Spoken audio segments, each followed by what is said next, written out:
નમસ્કાર મિત્રો, આપ સૌનું સ્વાગત છે ગુજરાત ખેતી ન્યૂઝ ચેનલમાં। તો ચલો વિડીયોની શરૂઆત કરીએ। જોઈએ અલગ અલગ એપીએમસી માર્કેટમાં ભાવ કેવા રહ્યા।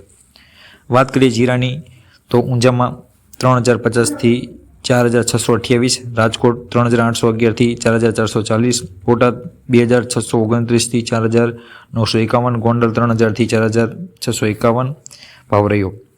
એ જ રીતે વાત કરીએ મગફળીમાં તો અમરેલીમાં 800થી 1390, રાજકોટ 1200થી 1430, જૂનાગઢ 1130થી 1394, ગોંડલ 1051થી 1436। વાત કરીએ કપાસમાં તો અમરેલીમાં 830થી 1635, રાજકોટ 1460થી 1610, બોટાદ 1350થી 1615, ગોંડલ 1251થી 1616। એવી જ રીતે ડુંગળીમાં મહુવામાં 80થી 361 અને સુરતમાં 240થી 550 ભાવ રહ્યો।